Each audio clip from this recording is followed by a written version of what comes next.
In the last lesson, we learned some techniques for fully engaging in the passage in order to help maximize our comprehension. In this lesson, we'll learn how to take specific notes that will allow us to answer a wide range of questions without having to reread the passage. Now, as we discussed in previous lessons, most reading comprehension questions are general questions that test your understanding of the central theme of the passage, how the passage is structured, what conclusions can be drawn from the passage, how to apply ideas in the passage to other scenarios, and how the author feels about the material.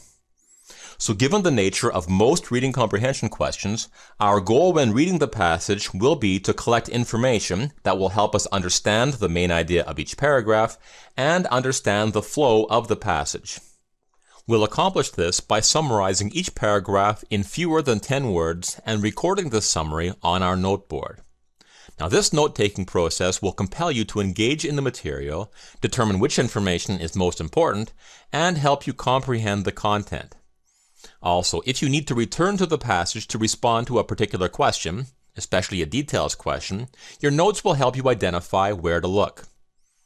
Now, to help us summarize each paragraph, we'll use some of the strategies we examined in the last lesson.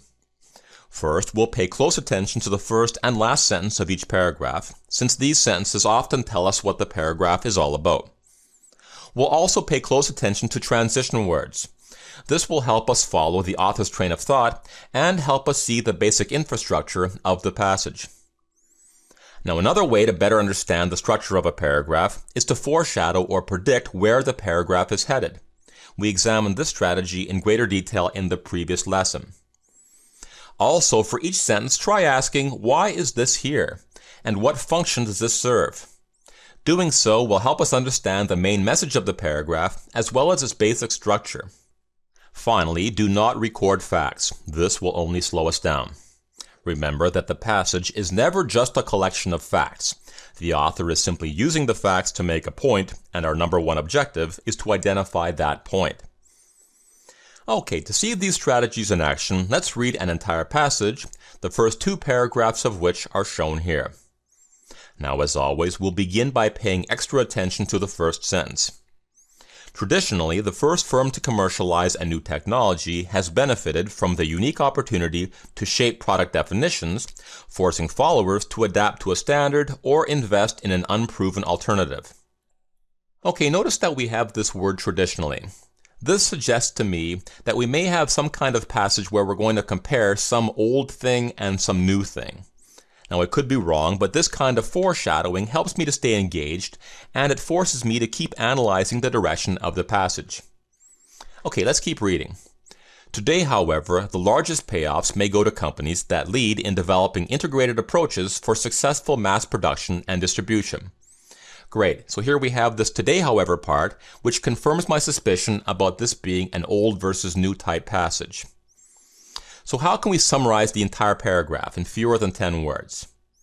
Well, one summary might be old strategy, first in, new strategy, integrated approach. Now, your summary will most likely be different from mine, and that's fine. In fact, it's very possible that your summary is much better than mine.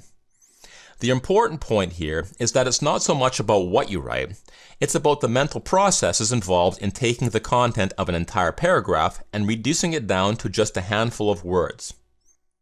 Okay, the next paragraph begins with, producers of the beta format for video cassette recorders, for example.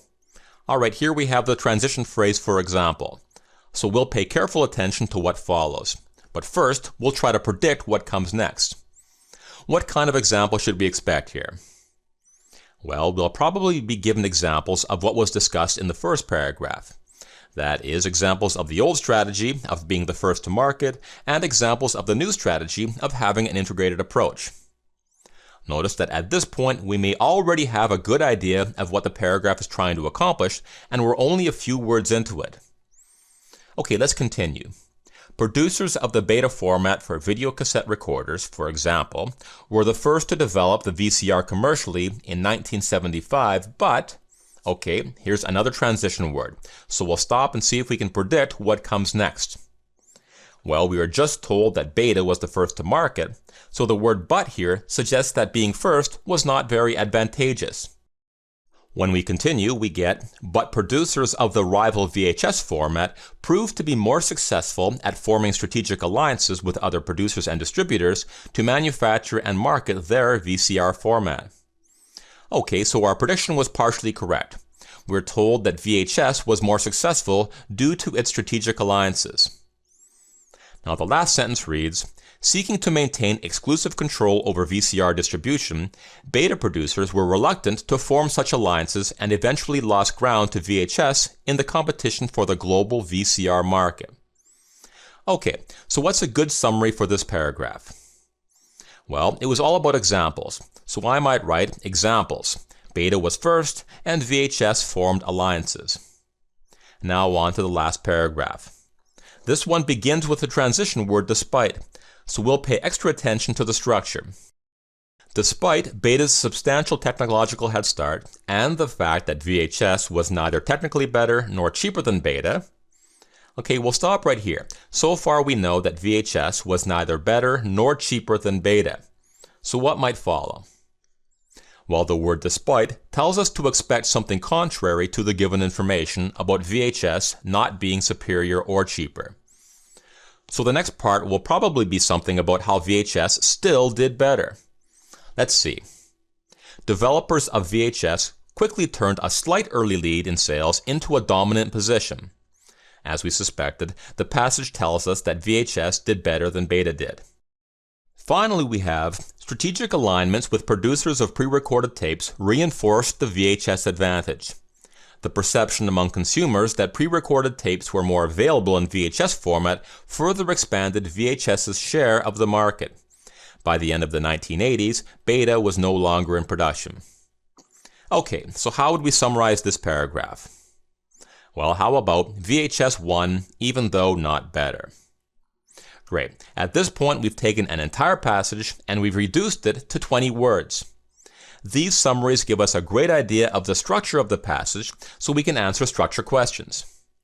More importantly, by summarizing the information in each paragraph, we have forced ourselves to identify the heart of the passage, and this will allow us to answer a wide range of questions. Okay, let's summarize.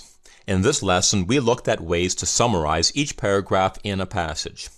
In the next lesson, we'll look at one last piece of information we want to record while reading the passage, and after that, we'll look at ways to tackle the questions that accompany the passage.